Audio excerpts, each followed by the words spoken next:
수요 아침 묵상에 나오신 나무교회 성도님들을 환영합니다. 오늘 아침에도 하나님 말씀 묵상하면서 하나님께서 주신 우리 안에 그 약속들을 기억하고 우리 삶을 다시 되돌아보았으면 좋겠습니다. 오늘 하나님께서 저희들에게 주신 말씀은 미가 5장 2절에서 4절 말씀입니다.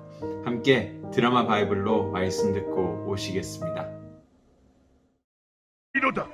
베들레헴 에브라다야, 너는 유다 족속 중에 작을지라도 이스라엘을 다스릴 자가 내게서 내게로 나올 것이라. 그의 근본은 상고에 영원에 있느니라.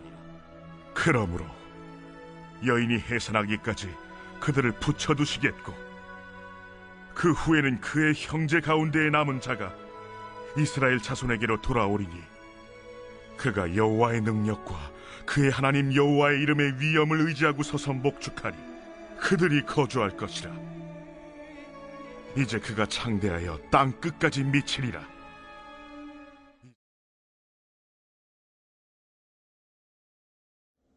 이번 주 목요일부터 VBS 나무교회 여름 성경학교가 시작이 됩니다. 나무교회 VBS 여름 성경학교에서 오늘 바로 본문인 미가 5장도 함께 아이들이 묵상할 내용인데요.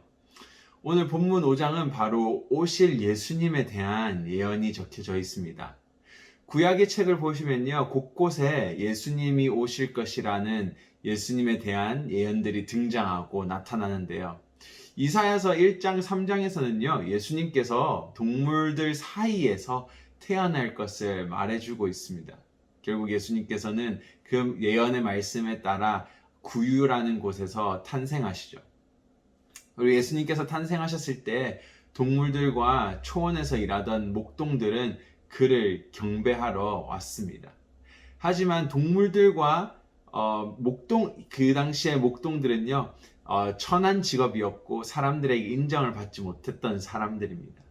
그러한 동물들과 목동들은 예수님의 탄생을 알고 찬양을 하러 왔습니다. 하지만은 이스라엘의 지도자들은 알지 못하였고 예수님을 찬양하러 오지 않았던 것을 볼 수 있습니다. 더해서 이사야 60장에서는요, 동방 박사들의 방문과 금과 유향을 예수님께 가지고 나아올 것을 또한 예언하고 있는데요. 그리고 이 약속 또한 신약에서 성취되는 것을 저희가 잘 알고 있죠.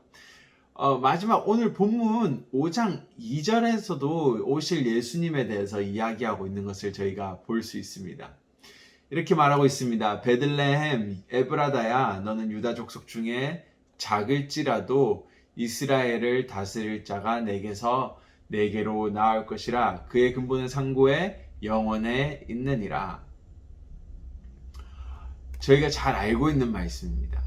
이번 성경학교에서 아이들 또한 이 말씀에 대한 의미와 그러한 구약과 구약에 나타난 약속들이 신약에서 어떻게 성취되는지를 비교하면서 살펴볼 건데요. 그런데 이 약속이 우리에게 있어서, 우리 성도님들에게 있어서, 또한 우리 나무교회 아이들에게 있어서 그들의 삶에 왜 중요한지 적용하고 생각해보는 시간이 필요할 것 같습니다. 이 약속은 우리에게, 그리고 우리 아이들에게 위로이고 평안인 것을 기억했으면 좋겠습니다. 우리 모두가 이 세상에 존재하기 전에 이미 하나님께서는 우리를 위해서 구원의 계획을 준비하고 계셨습니다.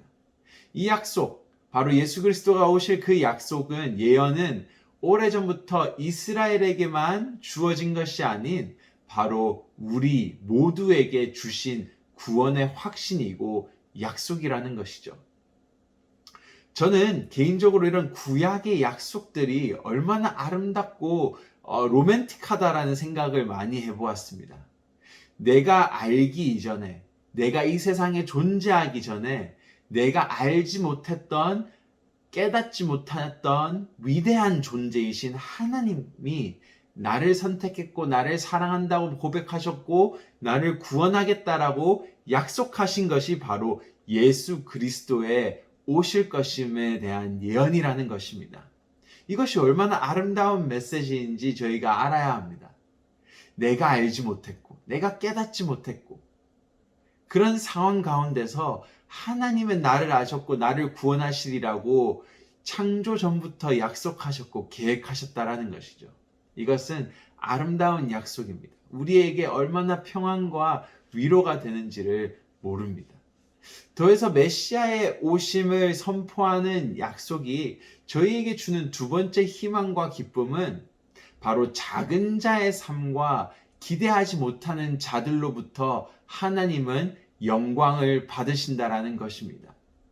예수님이 베들레헴이라는 유다 족속 중에 가장 작은 도시에서 태어나셨습니다.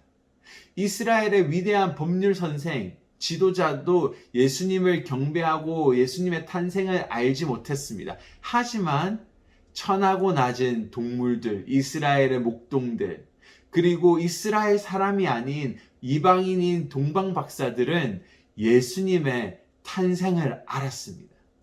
그리고 그 작은 마을 구유에서 하나님의 영광은 나타났던 것입니다. 우리가 기대하지 못하는 사람들을 통하여 하나님은 영광 받으십니다.